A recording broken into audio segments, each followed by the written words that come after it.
கவுண்டம்பாளையம் சட்டமன்ற வேட்பாளர் மரியாதைக்குரிய திரு அருண்குமார் அண்ணன் அவர்களை ஆதரித்து நமது முன்னாள் மாநில தலைவர் மரியாதைக்குரிய கே அண்ணாமலை அண்ணன் அவர்கள் இப்பொழுது சிறப்புரையாற்றுவார்கள்.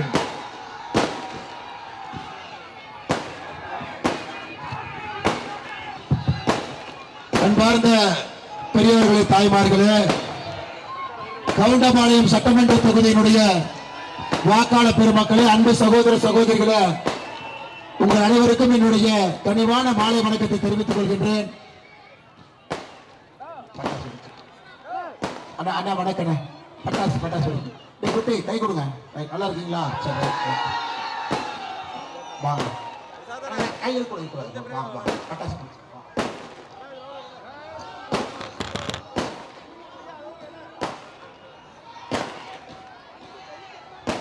எல்லாரும் வணக்கங்கண்ணா. வணக்கம்.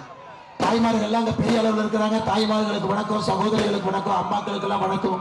பின்னாடி நிறைய பேர் இருக்கிறீங்க. எல்லா பெரியவர்களுக்கு, தாய்மார்களுக்கு, சகோதர சகோதரிகளுக்கு எல்லோருமே மாலை வணக்கம்மா. எல்லோருக்கும், எல்லா தாய்மார்கள் எல்லோருக்குமே எல்லாருக்கும் ரொம்ப நன்றி, ரொம்ப நன்றி. எல்லாருக்கும் நன்றி, நன்றி, நன்றி.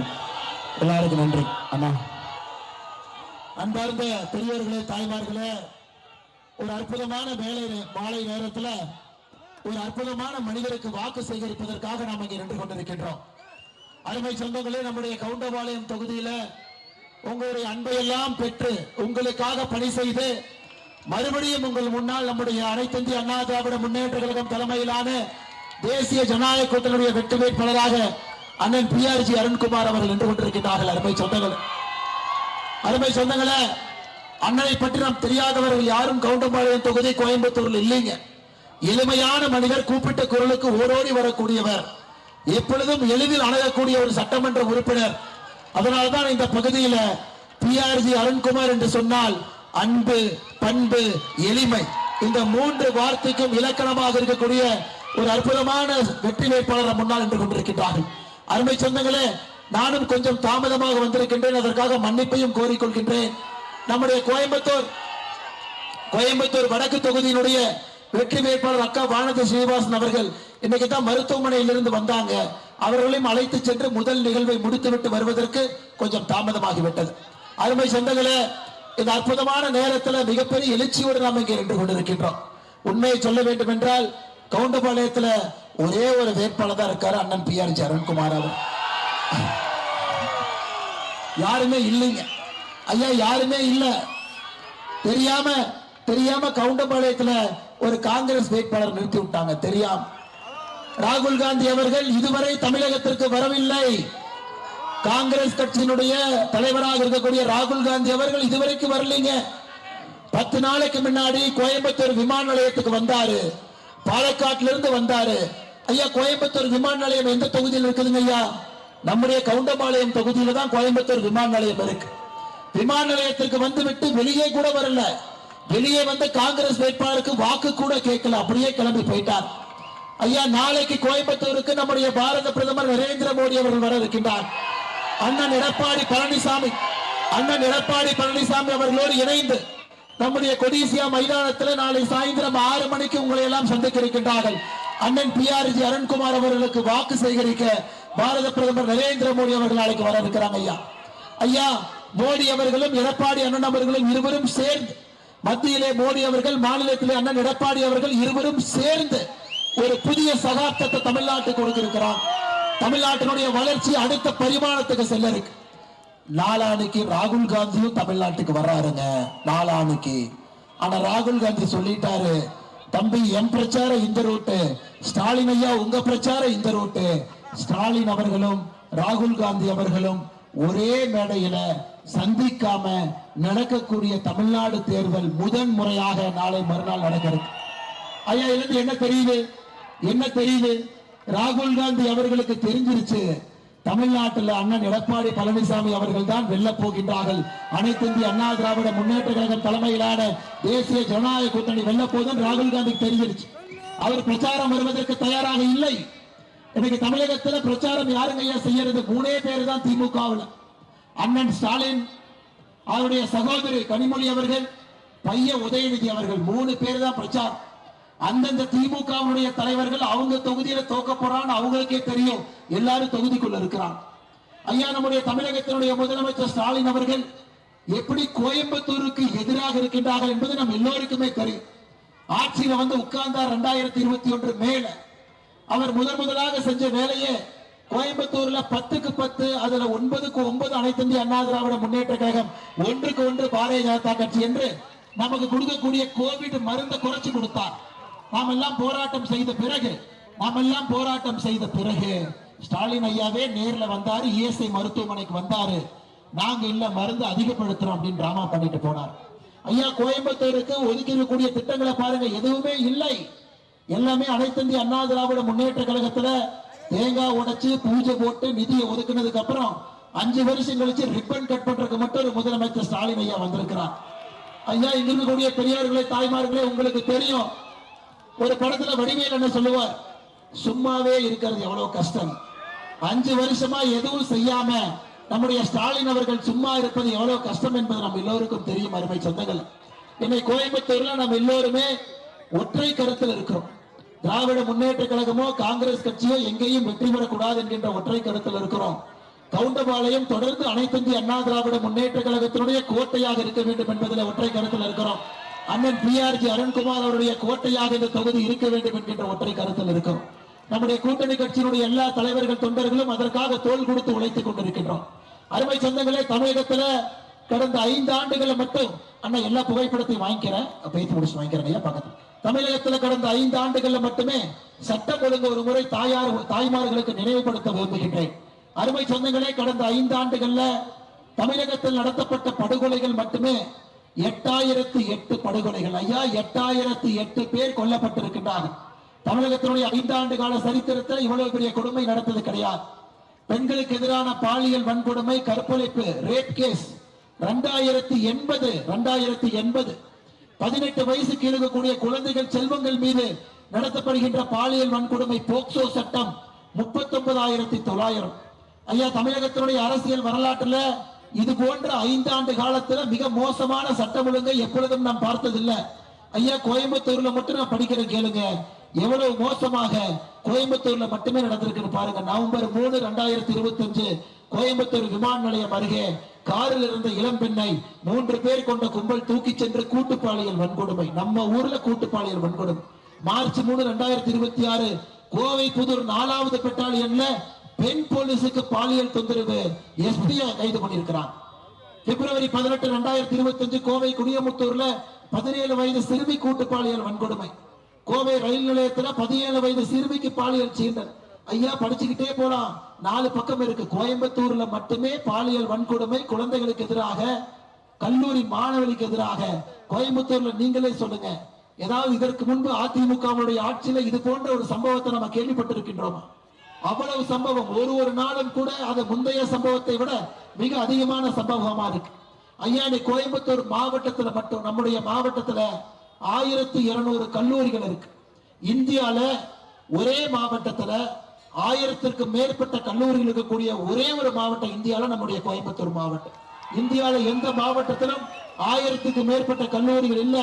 நம்ம கிட்ட 1240 கல்லூரிகள் கோயம்புத்தூர்ல இருக்குதுங்க. சரித்திரம் இது. அவ்வளவு கல்லூரிகள் இருந்தா அவ்வளவு மாணவர்கள் இருந்தா அவ்வளவு கஞ்சா விற்கிறவன். அதனாலதான் கோயம்புத்தூரை பொறுத்தவரை கஞ்சா விற்பதற்கு அத்தனை வியாபாரிகள் கோயம்புத்தூர்ல தஞ்சம் புகுந்து எல்லா பக்கம் சுத்திக்கிட்டு இருக்கிறாங்க. கோயம்புத்தூர்ல மட்டும் பாருங்க, 18 மார்ச் 2026 போன மாசம் குடியமுத்தூர்ல 98.5 கிலோ கஞ்சா பிடிபட்டது. 24 மார்ச் 2026 துடியலூர் தொப்பம்பட்டி வாகன சோதனையில 12 கிலோ கஞ்சா. பிப்ரவரி 20, 2026 சாய்பாபா காலனியில 2 கிலோ 100 கிராம் கஞ்சா. மார்ச் 1, 2026 கோவை மாவட்டம் செட்டிவாளையம் காவல் நிலையம் எல்லையில திடீர் சோதனை கஞ்சா, போதை மாத்திரை, அபின் போதை வஸ்துக்கள் எல்லாம். ஐயா, இதுவும் 4 பக்கத்துக்கு இருக்கு. கோயம்புத்தூர் மாவட்டத்துல இன்னைக்கு கஞ்சா வியாபாரிகளுடைய பெருக்கம் திராவிட முன்னேற்ற கழகத்தினுடைய ஆட்சிக்கு வந்த பிறகு அதிகமா இருக்கு. ஏன் அதிகமா இருக்கு? நாங்க ஐயா இதனாலதான் அதிகமா இருக்கு. ஐயா இதனாலதான் அதிகமா இருக்கு. ஐயா இங்க பாரு, ஐயா பாரு, ஐயா பாரு, இந்த மைக்கு மட்டும் பிடிங்க, பிடிங்க. அருமை சொந்தங்களே, இவன் பாருங்க, ஒரு இன்டர்நேஷனல் கஞ்சா விற்கிறவன். ராமநாதபுரம் மாவட்டத்தில் கடல் வழியாக கஞ்சாவை கொண்டு வரக்கூடிய திராவிட முன்னேற்ற கழகத்தினுடைய பொறுப்பில் இருக்கக்கூடிய நபர் ஜாஃபர் சாதிக். யாரோட போட்டோ பாருங்க. 2 பேர் ஐயா, 2 பேர் முத்தம் தான் கொடுத்துக்கல. எப்படி இருக்கிறாங்க பாருங்க 2 பேர். பாருங்க ஐயா, அடுத்து பாருங்க ஐயா, பாருங்க இத பாருங்க ஐயா, பாருங்க ஐயா. ஐயா இதுல கொடுமை என்னன்னா, இந்த 3 பேர் தான் ஊர் ஊரா பிரச்சாரம் பண்றாங்க கஞ்சா இல்லை. எந்த கஞ்சா டீலரோடு இன்டர்நேஷனல் டீலரோடு புகைப்படம் எடுத்துக் கொண்டார்களோ இந்த 3 பேர் ஊர் ஊராக பிரச்சாரம் செய்கின்றார்கள் தமிழகத்திலே கஞ்சா இல்லை. ஐயா ஜாஃபர் சாதிக் கஞ்சா மட்டும் விற்கல, அன்பில் மகேஷ் பொய்யாமொழியோடு இணைந்து தமிழக பாடநூல் கழகத்திற்கு குழந்தைகளுக்கு புத்தகம் எல்லாம் கொடுப்பாங்கல்ல ஐயா, வெளியிருந்து வாங்குவாங்கல்ல, அதை கோலசென்ஸ் கம்பெனி, கோலசென்ஸ் வெஞ்சர் என்கின்ற கம்பெனி பேரில் பாடக புத்தகத்தை சப்ளை பண்ணதும் ஜாஃபர் சாதிக்குடைய கம்பெனி தான். இந்த அநியாயத்தைக்காக கேட்டிருக்கீங்களா? கஞ்சா வித்தவன் காசை பள்ளிக்கூடத்திற்கு பாடநூல் சப்ளை பண்ணி கருப்பு பணத்தை வெள்ளை பணம் ஆக்கி இருக்கக்கூடிய ஜாஃபர் சாதிக்கு எவ்வளவு பெரிய ஆளுன்னு யோசிச்சுப்பாரு. திராவிட முன்னேற்ற கழகத்தை நீங்கள் வேரோடு பிரிங்கி எறியணும். நீங்க சாதாரணமா தோற்கடிக்க கூடாதுங்க ஐயா. திராவிட முன்னேற்ற கழகத்தை சாதாரணமாக நீங்கள் தோற்கடிக்க கூடாது. வேரோடு மண்ணோடு நீங்கள் புரியணும். ஜாஃபர் சாதிக்கை பொறுத்தவரை எனக்கு இன்டர்நேஷனல் ட்ரக் மாஃபியா ஹெட்டாக ஒரு திராவிட முன்னேற்ற கழகத்தினுடைய பொறுப்பில் இருக்கக்கூடிய மனிதன் உருவாகி இருக்கின்றார். அருமை சொந்தங்களே, இங்க சகோதரிகள் பெரிய அளவில் இருக்கிறாங்க, சகோதரிகள் தாய்மார்கள் பெரிய அளவில் இருக்கிறாங்க. அக்கா வத்சலா அக்கா நம்ம இருக்கிறாங்க, இதற்கு முன்பு கவுன்சிலராக இருந்தவர். அருமை சொந்தங்களே, இன்னைக்கு பாரத பிரதமர் ஐயா நரேந்திர மோடி அவர்கள் நம்முடைய தாய்மார்கள் எல்லாம் பாராளுமன்றத்திற்கு சகோதரிகள் போகணும், உங்களுடைய குரல் பாராளுமன்றத்தில் கேட்க வேண்டும் என்பதற்காக 33% இடஒதுக்கீடு மசோதாவை பாராளுமன்றத்தில் கொண்டு வந்திருக்கிறார். ஐயா இன்னைக்கு சாயந்தரம் 7 மணிக்கு ஓட்டு போடும். 7 மணிக்கு ஓட்டு போடணும். பிரதம மந்திரி பேசிக் கொண்டிருக்கின்றார் பார்லிமெண்ட்ல. இன்னைக்கு ஓட்டு போட்டுட்டாங்க ஐயா, சட்டமாயிரும். அதன் பிறகு 2029 பார்லிமெண்ட் தேர்தலில் நம்ம இந்தியாவுடைய மொத்த பார்லிமெண்ட் மெம்பர்ஸ் மொத்த எண்ணிக்கை 543 இருந்து 50% உயர்த்தி 816 உயர்த்தி அதுல நம்முடைய சகோதரிகளுக்கு நாம் 33% ஒதுக்கீடு கொடுத்தோம். முதலமைச்சர் ஸ்டாலின் அவர்கள் நேற்றிலிருந்து பாபுஜி சாமி அவர்களுக்கு வணக்கத்தை தெரிவித்து முதலமைச்சர் ஸ்டாலின் அவர்கள் நேற்றிலிருந்து தம்மா தும்மான் குதிக்கிறார். எதுக்கே தம்மா தும்மான் குதிக்கிறேன்னு கேட்டா, ஐயோ தமிழ்நாட்டுக்கு வஞ்சம் பண்றாங்க, ஐயோ தமிழ்நாட்டுக்கு இதை பண்றாங்க. ஐயா நான் முதலமைச்சரை பொறுத்தவரை சாவி கொடுக்கிற பொம்மை தாங்க அவரு. காலையில 6 மணிக்கு சாவி கொடுத்துட்டீங்கன்னா 12 மணி வரைக்கும் இந்தி இந்தி ஹிந்திம்பா. அப்புறம் 12 மணிக்கு மறுபடியும் சாவி கொடுத்தீங்கன்னா 6 மணி வரைக்கும் டெல்லி டெல்லி டெல்லி பார். மறுபடியும் 6 மணிக்கு சாவி கொடுத்தீங்கன்னா நைட்டு வரைக்கும் மோடி அரசு வஞ்சிக்குது, மோடி அரசு வஞ்சிக்குது, மோடி அரசு வஞ்சிக்குது பார். அப்புறம் நைட்டு தூங்க போயிருவாரு, காலையில சாவி கொடுத்தீங்கன்னா மறுபடியும் டெல்லி டெல்லி பார். இதை தவிர 5 ஆண்டுகளில் நம்முடைய முதலமைச்சர் எதையும் பேசியதாக நாம் யாரும் பார்த்தது. ஐயா தமிழ்நாட்டினுடைய பாராளுமன்ற உறுப்பினர்கள் 39 இருந்து 59 50% மோடியை உயர்த்தி கொடுக்கிறார். இந்தியாவில் எல்லா மாநிலத்துடைய பாராளுமன்ற உறுப்பினரை 50% உயர்த்தினார். அதே போல கர்நாடகா 28 இருந்து 42, தெலங்கானா 17 இருந்து 26, ஆந்திரா 25 இருந்து 38, எல்லாருக்கும் 50%. கேரளா 20 பாராளுமன்ற உறுப்பினர் 30, 543 இருந்து 816. ஐயா யார் வயிற்றிலே அடிக்கல, நம்ம வயிற்றில் அடிக்கல, எல்லோருக்கும் 50% உயர்வு. இதை திராவிட முன்னேற்ற கழகம் எதிர்க்குதுன்னா நீங்க யோசிச்சு பாருங்க. எதுக்கு எதிர்க்கிற? பதில் இல்ல. 50% எல்லாத்துக்கும் கொடுக்கிறவங்களுக்கு என்ன பிரச்சனை? பதில் இல்ல. தாய்மார்கள் 30 ஆண்டுகளா காத்திருக்கிறாங்க. 1996 பார்லிமெண்ட்ல இந்த மசோதா வந்துச்சு. 30 ஆண்டுகளாக எது இல்ல, மோடியை செய்யற என்னையா பிரச்சனை? அதுக்கு பதில் இல்லை. அருமை சொந்தங்களே, தாய்மார்களே, திராவிட முன்னேற்ற கழகம் இன்னைக்கு சாயந்தரம் 7 மணிக்கு இந்த மசோதாவுக்கு எதிராக வாக்களித்தால் தாய்மார்கள் நீங்கள் யாரும் திராவிட முன்னேற்ற கழகத்தை மன்னிக்க கூடாது. சகோதரிகளை நீங்கள் திராவிட முன்னேற்ற கழகத்தை மன்னிக்க கூடாது என்று கேட்டுக்கொள்கின்றேன். உங்களுக்காக அரசியல் அதிகாரம் கொடுத்து பிரதிநிதித்துவம் கொடுத்து உங்களை உயர்த்துவதற்காக கொண்டு வந்திருக்கக்கூடிய ஒரு மசோதாவை திமுக எதிர்க்கிறானா அவனுக்கு என்ன திமிர் இருக்குன்னு பாருங்க. திமுக இருக்கிறது 2 MP, லோக்சபால 2 MP, 2 பேரும் குடும்ப கட்சி. கனிமொழி அக்கா எங்கிருந்து வந்தாங்க? கருணாநிதி ஐயாவுடைய மகள்.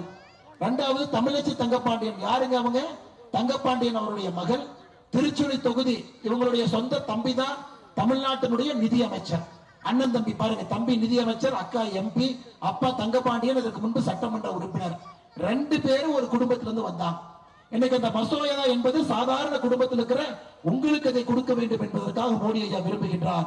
அதையும் இவர்கள் எதிர்க்கின்றார்கள். அருமை சொந்தங்களே, அருமை சொந்தங்களே, இந்த கீ கொடுத்த பொம்மை போனதுக்கு அப்புறம் தஞ்சாவூர் தலையாட்டி பொம்மை பின்னாடியே ஒரு பொம்மை வரும், நம்முடைய உதயநிதி ஸ்டாலின் ஐயா. அந்த பொம்மை வந்துச்சுன்னா ஐயா, அந்த பொம்மை பேசுற பேச்சு இருக்கே சாமி ஐயா.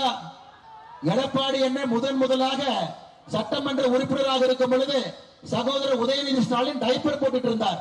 ஆனா பேசுற பேச்ச பாருங்க, என்ன பேச்சு ரொம்ப ஐயா. சகோதரிகள் யாரும் தப்பா பேசினா சகோதரிகள் ஓட்டே போட மாட்டாங்க. உதயநிதி ஸ்டாலினுடைய பேச்சு திமிரை எல்லாம் தாண்டி அகங்காரத்தில் இருக்கு. அவர் சொல்றாரு, மோடி ஐயா தமிழ்நாட்டுக்கு எதுவுமே கொடுக்கல அப்படின்னு. ஆனா உதயநிதி ஸ்டாலின் அவர்களே, உங்க காதுல ஏதாச்சும் அடப்பு இருந்தா அதை அடப்பு எடுத்துக்கங்க. நான் சொல்றதை நல்லா கேளுங்க. நம்முடைய பாரத பிரதமர் நரேந்திர மோடி அவர்கள் கோயம்புத்தூருக்கு மட்டுமே என்ன கொடுத்திருக்கான்னு பாருங்க ஐயா. சர்வதேச விமான நிலைய விரிவாக்கம் 2550 கோடி, கோயம்புத்தூர் ரயில் நிலைய மறுசீரமைப்பு 800 கோடி, போத்தனூர் சந்திப்பு ரயில்வே நிலைய மேம்பாடு 224 கோடி, கோயம்புத்தூர் இருகூர் ரயில் பாதை 38 கோடி, கரூர் கோயம்புத்தூர் பசுமை வழிச்சாலை 3500 கோடி, கோயம்புத்தூர் சிதம்பரம் சாலை அகலப்படுத்தல் 275 கோடி, கோயம்புத்தூர் கிழக்கு பைபாஸ் 750 கோடி, பெரியநாயக்கன்பாளையம் மேம்பாலம் 115 கோடி, இஎஸ்ஐ மருத்துவக் கல்லூரி 580 கோடி, எம்எஸ்எம்இ தொழில்நுட்ப மையம் 162 கோடி, ஸ்மார்ட் சிட்டி 1000 கோடி, கோயம்புத்தூர்ல பிரதம மந்திரி மோடி வீடு 31,578 வீடு, அமிர்த் திட்டத்தின் கீழ் 1029 கோடி, சுவநிதி திட்டத்தில் 31,000 சாலையோர வியாபாரிகளுக்கு பயன், முத்ரா திட்டம் 15,000 கோடி கடன், சென்னை பெங்களூர் கோவை கொச்சி தொழில் வழித்தடம் 3,800 கோடி, குழாய் மூலமாக நீர் கொடுப்பது மட்டுமே கோயம்புத்தூர்ல 3,72,000 வீட்டுக்கு பைப்பு மூலமாக குடித நீர். மோடியை மருந்தகம் கோயம்புத்தூர் மாவட்டத்தில் 104, சமையல் எரிவாயு உஜ்வாலா திட்டம் 46,000 பேருங்க ஐயா. விவசாயிகள் கௌரவ நிதி இங்க மட்டும் 228 கோடி, பிரதமருடைய சூரிய மின் திட்டம் 7,900 வீடு, ஆயுஷ்மன் காப்பீடு 4,31,000 ஐயா. படிச்சா நாளைக்கு காலையில் தாங்க ஐயா படிச்சு முடிப்பேன். அதனால உதயநிதி ஸ்டாலின் அவர்களே, எதுக்கு போய் பேசுறேன்? நீங்க 5 வருஷமா என்ன செஞ்சீங்கன்னு தான் மக்கள் கேட்கிறாங்க. 5 வருஷம் ஆட்சியில் இருந்தீங்க, என்ன செஞ்சீங்க? தமிழ்நாட்டு மக்களை உயர்த்தணும், கோயம்புத்தூருக்கு இது செஞ்சோம், தருமபுரிக்கு செஞ்சோம், அரியலூருக்கு செஞ்சோம், எதுவுமே சொல்லாம டெல்லி ஹிந்தி மோடி வஞ்சிக்கிறார். மாத்தி 3 பேரும் ஒரே பொய்யை பேசிக்கொண்டு தமிழகம் முழுவதும் சுற்றி கொண்டிருக்கின்றார்கள். ஐயா, இன்னைக்கு கோயம்புத்தூருக்கு ஒரு 10 ரூபா பாலாஜி வந்திருக்கிறார். 10 ரூபா பாலாஜி ஐயா. இன்னைக்கு கோயம்புத்தூர் தெற்கு தொகுதியில சாயந்தரம் தான் 10 பட்டி போட்டு வச்சிருந்தாங்க. 10 பட்டி. நான் ஒரு சகோதரர் கேட்டேன், எதுக்குனே பட்டி? அதை என்ன கேக்குறீங்க? காலையில கூட்டிட்டு போய் பட்டியல் உட்கார வச்சிருவாங்க. என்னன்னே பண்ணுவாங்க? அண்ணே ஒரு டீ கொடுப்பாங்க, அப்புறம் பேசுவாங்க, உட்கார வச்சிருவாங்க. நம்முடைய அதிமுக பிரச்சாரத்துக்கு வந்தா போக கூடாதுன்னு உட்கார வச்சிருவாங்கண்ணே. சரிங்கண்ணே, ஒன்னும் பிரச்சனை இல்லை, வெயிலுக்கு உட்கார்ந்துங்க, வெளியே வந்து அதிமுக ஓட்டு போட்டுருங்க. தெற்கு தொகுதி நம்முடைய வடக்குல அக்கா வானத்தி அக்கா தாமரை நிக்கிறாங்க, ஓட்டு போட்டுருங்க. இங்க கவுண்டபாளையத்துல அண்ணனுக்கு போட்டுருங்க. ஒருத்தர் சொன்னார், அண்ணே சும்மா உட்கார வச்சா பரவாயில்ல, பட்டியல உதயநிதி படத்தை போட்டு பாருங்கன்னு சொல்றானுங்க, எப்படி நான் உள்ள உட்காருவேன்? அருமை சொந்தங்களே, இன்னைக்கு பட்டியே அப்படித்தான் இருக்கு. இன்னைக்கு சாய்ந்தரம் தேர்தல் ஆணையம் அனைத்து இந்திய அண்ணா திராவிட முன்னேற்ற கழகத்தினுடைய வெற்றி வாய்ப்பாளர் அண்ணன் அம்மன் அர்ஜுன் அவங்க கம்ப்ளைண்ட் கொடுத்து 10 பட்டியும் பிரிச்சுக்கிட்டு இருக்காங்க. இப்பதான் பிரிச்சுக்கிட்டு இருக்காங்க. 10 பட்டியும் கோயம்புத்தூர் தெற்கு தொகுதியில் பிடிச்சிட்டு இருக்கிறாங்க. ஐயா, இந்த 10 ரூபா பாலாஜி சாதாரணமான ஆள் இல்லைங்க ஐயா, சாதாரணமான ஆள் இல்லை. நீங்க என்ன சொன்னாலும் அதுக்கு ஆப்போசிட்ல செய்யக்கூடிய ஆள். ஐயா, அவர் எவ்வளவு சம்பாதிச்சிருக்காருன்னு பாருங்க. 2021-22 36,000 கோடி டாஸ்மார்க், 22-23 44,000 கோடி, 23-24 45,000 கோடி, 24-25 48,000 கோடி, 25-26 51,000 கோடி. அப்ப டாஸ்மார்க்ல 5 ஆண்டுகள்ல இவர்கள் சம்பாதிச்சது அரசுக்கு 2,24,000 கோடி. ஐயா, எதுக்கு நம்ம 10 ரூபா பாலாஜின்னு சொல்றோம்? கோயம்புத்தூர் மக்கள் நல்லா தெரிஞ்சுக்கணும். ஐயா, எதுக்கு 10 ரூபா பாலாஜின்னு சொல்றோம்? 2,24,000 கோடி ரூபாய். ஐயா, ஒரு குவார்டர் பாட்டில் எவ்வளவு? நம்முடைய நண்பர் குடிமகன் கிட்ட போன் பண்ணேன், அண்ணே குவார்டர் பாட்டில் எவ்வளவுன்னு. ஏன் தலைவா நீ இதெல்லாம் கேட்கல? மக்கள்கிட்ட சொல்லு தலைவா, இந்த பீரான்னு ஒரு சரக்கு இருக்குது 140 ரூபா அப்படின்னு. ஐயா, அந்த 140 ரூபா கணக்கு போட்டீங்கன்னா 2,24,000 கோடி குவார்டர் பாட்டில், 1,495 கோடி பாட்டில், 1,495 கோடி பாட்டில் வித்திருக்காங்க. ஐயா, பாட்டிலுக்கு 10 ரூபா போட்ட எவ்வளவுங்க ஐயா? 14,950 கோடி. 14,950 கோடி பாட்டிலுக்கு 10 ரூபாய் கமிஷன் மட்டும். ஐயா 30% சரக்கு கணக்குல வராத சரக்கு வித்தாங்க. அதெல்லாம் அடுத்தது, அதுல இன்னும் லட்சக்கணக்கில் கோடி போகும். அப்படி கொள்ளையடித்த பணத்தை கொண்டு வந்து ஜனநாயகத்துல மக்களுக்கு கொடுத்து வாக்கை வாங்கி விடலாம் என்று நினைக்கக்கூடிய திராவிட முன்னேற்ற கழகத்தையும் 10 ரூபாய் பாலாஜியும் நீங்கள் ஓடி ஓடி விரட்ட வேண்டும் என்று அன்போடு கேட்டுக்கொள்கிறேன். ஓட ஓட அவங்க போடும். கரூர்ல அம்மன் எம்ஆர் விஜயபாஸ்கர் சொன்னார், அண்ணே கரூருக்குள்ள வந்தா கரூருக்குள்ளே விடமாட்டோம், கரூருக்கு கோயம்புத்தூருக்கு சென்டர்ல பட்டி போட்டு 10 ரூபாய் பாலாஜி அங்கேயே தங்கிக்கிட்டோம். அந்த அளவுக்கு அலும்பு 2 ஊரிலும் கூட செய்திருக்கக்கூடிய ஒரு மனிதர் கோயம்புத்தூருடைய நாகரிகமான கலாச்சாரத்தை கெடுக்க வேண்டும், மாண்பாக வாழக்கூடிய மக்களுடைய வாழ்வியல் முறையை கெடுக்க வேண்டும் என்பதற்காக இங்கே வந்து செஞ்சமடைந்திருக்கின்றார். அவருடைய குரூப் கவுண்டம்பாளையத்துக்குள்ள அப்பப்ப வருவாங்க. யாரையும் விடாதீங்க, யாரு சொன்னாலும் கேட்காதீங்க, என்ன பொய்யை சொன்னாலும் நம்பாதீங்க. நம்முடைய வாக்கு கவுண்டம்பாளையத்துல வெற்றிக்கான வாக்கு இரட்டை இலை இரட்டை இலை இரட்டை இலையில நீங்கள் வாக்களித்து அண்ணன் அவர்களை பெருவாரியான வாக்கு வித்தியாசத்திலே நீங்கள் வெற்றி பெற செய்ய வேண்டும் என்று அன்போடு சொல்லி, கடைசியாக 4-5 நாட்களுக்கு முன்பு தமிழகத்தினுடைய டிஜிபியை மாத்தினாங்க. ஐயா குழந்தைங்களுக்கு எல்லாம் தெரியும், டிஜிபி மாத்தினாங்க. ஐயா டிஜிபியை மாத்தினாங்கன்னு சொல்றதை விட டிஜிபியை போட்டாங்கன்னு தான் சொன்னேன். டிஜிபியே இல்லாம 8 மாசமா இருக்கு. டிஜிபியை மாத்தியாச்சு. 2 நாளைக்கு முன்னாடி தலைமைச் செயலாளரை மாத்தியாச்சு. நீங்க 23ஆம் தேதி முதலமைச்சரை மாத்தி விட்டுருங்க, வேலை முடிஞ்சு போச்சு. தலைமைச் செயலாளர் டிஜிபி மாறியாச்சு. நம்முடைய முதலமைச்சர் ஏப்ரல் 23ஆம் தேதி மாத்திருக்க. கவுண்டம்பாளையத்திலிருந்து மற்றும் ஒரு முறை அண்ணனுக்கு வாய்ப்பு கொடுத்து வெற்றி சின்னமான இரட்டை இலையில அண்ணன் பிஆர்ஜி அருண்குமார் அவர்களுக்கு பெருவாரியான வாக்கு வித்தியாசத்துல துடியலூர் பகுதியினுடைய அன்பு சொந்தங்களே, கவுண்டம்பாளையம் வாக்காளர் பெருமக்களே, இங்க இருக்கக்கூடிய எல்லா பொதுமக்களே, எல்லோரும் அண்ணனுக்கு பெரிய வாக்கு வித்தியாசத்துல வெற்றியை பதிவு செய்ய வேண்டும் என்று அன்போடு கேட்டுக்கொண்டு, நம்முடைய எல்லா முக்கியமானவர்கள் மிக பெருமையாக அண்ணனுக்கு ஆதரவு கொடுத்து எல்லா அன்பு சொந்தங்கள் இருக்கிறீங்க. அண்ணன் அவர்களை பத்தி ஏற்கனவே சொன்ன, பண்பு மிக்கவர், ஆளுமை மிக்கவர், அன்பு மிக்கவர், கூப்பிட்ட குரலுக்கு ஓடோடி வரக்கூடுவர். அவரை பார்க்கும் பொழுதெல்லாம் அந்த எளிமையை பார்த்து நானே பல முறை பிரமித்து நின்றிருக்கின்றேன். அப்படிப்பட்ட ஒரு மனிதருக்கு நம்முடைய வாக்கை செலுத்துவோம்.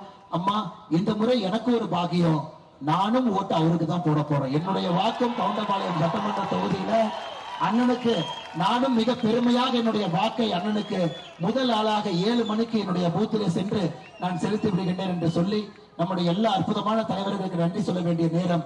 அனைத்து இந்திய அண்ணா திராவிட முன்னேற்ற கழகத்தினுடைய கவுண்டம்பாளையத்தினுடைய மேற்கு பகுதியினுடைய செயலராக இருக்கக்கூடிய அருமையண்ணன் சின்னசாமி அவர்கள், பெரியநாயக்கன்பாளையத்தினுடைய மேற்கொண்டிய செயலாளர் கோவனூர் துரைசாமி அண்ணன் அவர்கள், கவுண்டம்பாளையம் கிழக்கு பகுதி செயலாளர் வக்கீல் ராஜேந்திரன் அவர்கள், தொடியலூர் பகுதி கழக செயலாளர் அக்கா வனிதா மணி அவர்கள், பெரியநாயக்கன்பாளையம் கிழக்கொன்றிய செயலாளர் KVN ஜெயராமன் அவர்கள், பெரியநாயக்கன்பாளையம் பேரூராட்சி செயலாளர் ரகுநாதன் அவர்கள், நரசிம்மநாயக்கன்பாளையம் பேரூராட்சி செயலாளர் ஆனந்தன் அவர்கள், மாவட்ட மீனவரணி செயலாளர் ஜெகன் அவர்கள், மாவட்ட ஐடி விங் செயலாளர் மணிகண்டன் அவர்கள், ஐடி விங் மண்டல செயலாளர் அருமை சகோதரர் விக்னேஷ் அவர்களுக்கு நன்றி கலந்த வாழ்த்துக்களை வணக்கங்களை தெரிவித்து, நம்முடைய ஆற்றல் மிகுந்த கூட்டணி கட்சிகள் அம்மா மக்கள் முன்னேற்ற கழகம் கோயம்புத்தூர் வடக்கு மாவட்ட கழக செயலாளர் சரவணகுமார் அவர்கள், மாவட்ட தலைவர் பாட்டாளி மக்கள் கட்சி கோவை ரமேஷ் அவர்கள், மாநில பொதுக்குழு உறுப்பினர் தமிழ் மாநில காங்கிரஸ் பாரதி செல்வம் அவர்கள், என்னுடைய நரம்பிலே ஊனிலே நெஞ்சத்திலே கலந்திருக்கக்கூடிய பாரதிய ஜனதா கட்சியினுடைய தொண்டர்களே, தலைவர்களே, நம்முடைய மாநிலத்தினுடைய பொதுச் செயலாளர் நந்தகுமார் அவர்கள், மாவட்ட தலைவர் ரமேஷ்குமார் அவர்கள், முன்னாள் மாவட்ட தலைவர் பாலாஜி உத்தமராமசாமி அவர்கள், தொகுதி இணை பொறுப்பாளர்கள் தாமு அவர்கள், திருநாவுக்கரசு அவர்கள்,